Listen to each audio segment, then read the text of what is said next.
بسم اللہ الرحمن الرحیم. خبر پاکستان کی کے پلیٹ فارم پر آپ کو خوش آمدید کہتے ہیں. اس نئی ویڈیو میں ہم عوام کے سامنے کچھ نئے حقائق، کچھ فیکٹس اینڈ فگرز رکھیں گے جو جاننا بہت ضروری ہے، کیونکہ حقائق کا عوام تک پہنچنا، لوگوں تک پہنچنا بہت اہم ہوتا ہے تاکہ وہ صحیح فیصلہ کر سکیں کہ آئندہ آنے والے وقت کے اندر کس کا انتخاب کرنا ہے اور کس انداز سے کرنا ہے. ہم جانتے ہیں کہ ہمارے موجودہ حکمران شہنشاہانہ زندگی گزارنے کے عادی ہیں. انہوں نے کبھی سوچا ہی نہیں ہے کہ ان کا کس ملک سے تعلق ہے. اخراجات دوسرے لوگوں کو کہتے ہیں کفایت شعاری اختیار کریں، لیکن ان کا اپنا کیا حال ہے وہ ضرور ہمیں دیکھنا چاہیے. اس کی طرف توجہ دینے کی ضرورت ہے. جب بھی یہ پاکستان سے باہر جاتے ہیں، انہوں نے کبھی سوچا ہی نہیں کہ ہم اس پاکستان کے لیڈر ہیں جہاں بھوک ہے. انہوں نے کبھی سوچا ہی نہیں کہ ہم اس پاکستان کے لیڈر ہیں، رہنما ہیں جہاں غربت ہے. انہوں نے کبھی سوچا ہی نہیں ہے کہ ہم اس پاکستان کے رہنما ہیں جہاں پہ کروڑوں بچے اسکولوں سے باہر ہیں، تعلیم ان کے مقدر میں لکھی نہیں ہے. ہم اس پاکستان کے لیڈر ہیں، ہم وہاں سے تعلق رکھتے ہیں، ان لوگوں کی رہنمائی کر رہے ہیں، ان لوگوں کی ریپرزنٹیشن کر رہے ہیں جن کے گھروں کے اندر بھوک ناچتی ہے. تو ایسے شاہانہ زندگی گزارنے والے بادشاہ لوگ وہ کیسے غربت کو برداشت کر سکتے ہیں؟ اور کس طرح ہو سکتا ہے کہ ایک شخص جو شاہانہ زندگی کا دل دادا ہو، جنہوں نے کبھی سوچا ہی نہ ہو کہ محلات سے باہر بھی زندگی گزاری جا سکے، کیسے ہو سکتا ہے کہ وہ ایسی زندگی کا تصور کرے کہ جس میں آسائشیں نہ ہوں، بلکہ آسائشیں کیا، ان سے بھی کچھ آگے ہو. تو ہمارے یہ حکمران جن کو آج کل شہباز شریف صاحب لیڈ کر رہے ہیں، وہ اخراجات میں لوگوں کو کفایت شعاری کا میسج دے رہے ہیں، باقاعدہ تبلیغ کی جا رہی ہے، میڈیا کا استعمال کیا جا رہا ہے، الیکٹرانک اور پرنٹ دونوں میڈیا استعمال ہو رہے ہیں.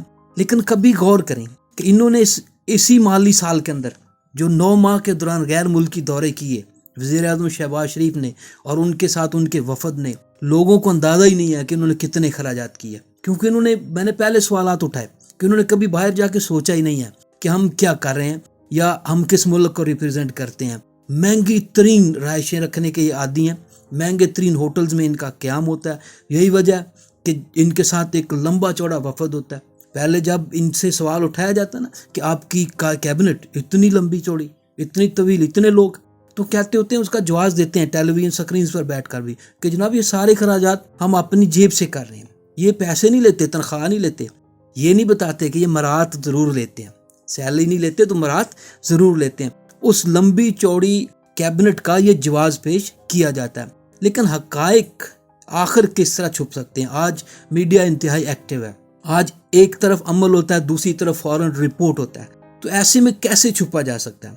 9 ماہ کے دوران وزیر اعظم شہباز شریف نے اپنے وفد کے ہمراہ جو مختلف ممالک کے دورے کیے، ہم سب جانتے ہیں، سعودی عرب گیا، قطر گیا، ترکی گیا، کئی دوسرے ممالک کے اندر گیا، اور وہاں کتنے اخراجات ہوئے. ایک اندازے کے مطابق جو ہمیں بین الاقوامی میڈیا بھی دے رہا ہے کہ انہوں نے رہائش، طعام اور دیگر اخراجات پر 1,03,13,91,000 روپے خرچ کیے. ان کا یہ خرچہ تھا جہاں پہ یہ رکے، جہاں پہ انہوں نے سٹے کیا اور جتنی لمبی چوڑی عیاشی کی. وزیر اعظم اور وفد نے تحائف اور تفریح پر 2,59,96,000 روپے خرچ کیے. اس سے آپ اندازہ لگا لیں کہ ان کی کیا صورتحال ہے، یہ کیا سوچتے ہیں، یہ کس قوم کے ریپرزنٹیٹیو ہیں. اور پھر بات یہاں نہیں رکی، بلکہ اس سے بھی آگے دیکھیں کہ کہتے ہیں کہ بیرون ممالک دوروں پر مختلف ادائیگیوں، عطیات، رجسٹریشن فیسوں کی مد میں 84,09,00,000 روپے خرچ ہوئے. پھر انہی دوروں میں مختلف اخراجات پر 14,33,14,000 روپے ادا کیے گئے. کانفرنسز ہوئیں، ورکشاپ، سیمینار کی مد میں 20 لاکھ روپے کے اخراجات آئے. اخبارات، جرائد اور کتابوں پر 5,98,000 روپے خرچ کیے گئے. اسی طرح بیرون ممالک دیگر امور کی مد میں 2 کروڑ روپے اخراجات ہوئے. آپ اندازہ لگائیں یہ کیسے خوفناک قسم کے اعداد و شمار ہیں.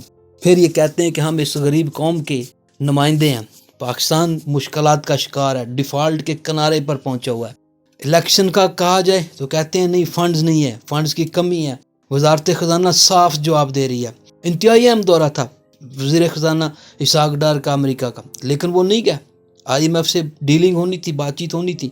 یہاں تک آپ اندازہ لگا لیں کہ انہیں ٹیلی ویژن پر آ کر بیٹھ کر اس کی باقاعدہ جو ہے وہ ایکسپلینیشن دینا پڑی کہ جناب نہیں میں اس لیے نہیں گیا, حالانکہ بیک گراؤنڈ گیم کچھ اور ہے کہ ملک کے سیاسی حالات یا جس طرف یہ جا رہے ہیں وہ اجازت ہی نہیں دیتے تھے کہ وہ یہاں سے جائیں. لہٰذا اپنی ٹیم ایک بھیجنے کا جو ہے نا وہ انڈیا دیا گیا, اور پھر ایک مرتبہ پھر قوم کو جو ہے نا وہ بیوقوف بنانے کی کوشش کی گئی کہ جناب ہم, کیونکہ ان سے معاملات سیٹل ہو ہی نہیں رہے, ان سے معاملات بن پا ہی نہیں رہے. IMF شاید ان کی اب بات بھی سننے کے لیے تیار نہیں ہے. لیکن دوسری طرف ان کے شاہانہ اخراجات دیکھیں کہ صرف 9 ماہ کے غیر ملکی دورے, اور ٹوٹل خرچ کتنا کر ڈالا, 1,03,13,91,000 روپے خرچ کر ڈالے. جبکہ یہاں پہ صورتحال بہت مختلف ہے. یہاں پہ لوگ مزدوری کے لیے بھی دھکے کھا رہے ہیں, یہاں پہ لوگ پریشان حال ہیں, یہاں پہ لوگ مہنگائی کی چکی میں پس رہے ہیں, یہاں پہ لوگوں کی حالات مختلف ہیں. ان کے محلات کو دیکھ لیں, جہاں جہاں یہ اٹھتے بیٹھتے ہیں, وہ جہاں جہاں واقع ہیں, ان کے وہ محلات دیکھ لیں. ان کو کسی طرح کی کسی کمی کا سامنا نہیں ہے. اور اگر سری لنکا کی طرح کل کو عوام اٹھ کے گلے پڑ جاتے ہیں, جیسے ہم نے سری لنکا کے اندر دیکھا کہ انہوں نے صدر ہاؤس, پرائم منسٹر ہاؤس پہ قبضہ کر لیا لوگوں نے, اور پھر صدر اور پرائم منسٹر کو ملک چھوڑ کر دوڑنا پڑا. اور اگر یہاں پر بھی ایسے حالات بن جاتے, ایسے حالات چلتے رہتے ہیں, تو اس کا ذمہ دار کون ہوگا؟ یہ سارے اخراجات جو کیے گئے ہیں ان کا جواب کون دے گا؟ کیا یہ ضروری تھے؟ کیوں ان میں کمی کرنے کی کوشش نہیں کی گئی؟ یہ تحائف, یہ مختلف تفریح کے پر لگائے گئے پیسہ, یہ کسی کے باپ کی کمائی نہیں تھی کہ جس کو اس طرح سے اڑایا گیا اور حاصل بھی کچھ نہیں ہوا. اور اگر یہ کہا جائے کہ اس کا ان دوروں کو فائدہ کوئی فائدہ ہوا ملک, تو فائدہ بھی نہیں ہے. نو بینیفٹ از دیئر. کوئی ایسا بیرونی ملک کا کوئی ایسا فائدہ دورہ نہیں ہے کہ جس سے پاکستان کو کوئی بہت بڑی کامیابی حاصل ہوئی. یہ ابھی صرف وزیر اعظم شہباز شریف کے وفد کی بات ہو رہی, بلاول بھٹو کے دوروں کی بات نہیں ہو رہی ہے کہ ان کے دوروں کے اوپر کتنے اخراجات آئے. حالانکہ یہ بڑی ڈھٹائی کے ساتھ مختلف ٹیلی ویژنس پر بیٹھ کر جو کچھ بول دیتے ہیں کہ نہیں کوئی مسئلہ ہی نہیں, ہم تو بالکل خود سے خرچ کر رہے ہیں. یہ خود سے خرچ کرنے والے نہیں ہیں, سمیٹنے والے ہیں. یہ کبھی سوال ہی پیدا نہیں ہو سکتا کہ یہ خرچ کریں.